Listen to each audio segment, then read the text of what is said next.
তো বাংলাদেশের আগামী সংসদ নির্বাচনে আপনি জানেন যে নির্বাচন ব্যবস্থা সংস্কার কমিশন থেকে প্রস্তাবনা ছিল যারা আন্তর্জাতিক অপরাধ ট্রাইব্যুনালে অভিযুক্ত বা যাদের নামে চার্জশিট করা হবে তাদেরকে নির্বাচনে অংশগ্রহণ করার জন্য অযোগ্য বলে বিবেচিত করা হবে। সেক্ষেত্রে ইতিমধ্যে আপনি জানেন যে ইতিমধ্যে এই প্রস্তাবনাটি প্রায় বাস্তবায়ন হয়েছে, আমাদেরকে নিশ্চিত করেছেন প্রধান উপদেষ্টার প্রেস সচিব জনাব শফিকুল আলম। তো আমাদের সংস্কার কমিশন থেকে যারা বাংলাদেশের নিরীহ মানুষকে হত্যা করছে, খুন করছে, তারা যাতে নতুন করে বাংলাদেশের ফ্যাসিবাদ কায়েম করতে না পারে, রাজনীতিতে অংশগ্রহণ করতে না পারে, তাদেরকে রাজনীতি থেকে দূরে রাখার জন্য এই প্রস্তাবনাটা ছিল।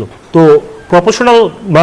প্রপোর্শনাল রিপ্রেজেন্টেশনে সেই ক্ষেত্রে আপনি যখন ভোটটা করবেন, এই যারা ফ্যাসিবাদের দোসর এবং যারা ফ্যাসিবাদের সাথে জড়িত এরা অন্য যে কোনো নামে ফিরে আসতে পারে। যেরকম এখন আওয়ামী লীগ হয়তো বা ইলেকশনে নিষিদ্ধর কারণে ইলেকশনে অংশগ্রহণ করতে পারলো না, তার যারা সহযোগী পার্টি তাই সে জাতীয় পার্টির মাধ্যমে ইলেকশনে অংশগ্রহণ করতে পারে, তারা জাতীয় পার্টিকে সমর্থন দিল, জাতীয় পার্টি যারা এই ফ্যাসিবাদের সমর্থক তাদের সেই ভোটটা পায়া সংসদে নির্বাচনে অংশগ্রহণ করলো এবং সেখানে এই খুনিরা আবার বাংলাদেশ পরিচালনায় অংশগ্রহণ করতে পারবে। পিআরের মাধ্যমে প্রাথমিকভাবে আওয়ামী লীগ বিশেষত ফ্যাসিবাদ খুনি যারা আছে তারা নতুন করে বাংলাদেশের পুনর্বাসনের সুযোগ পাবে।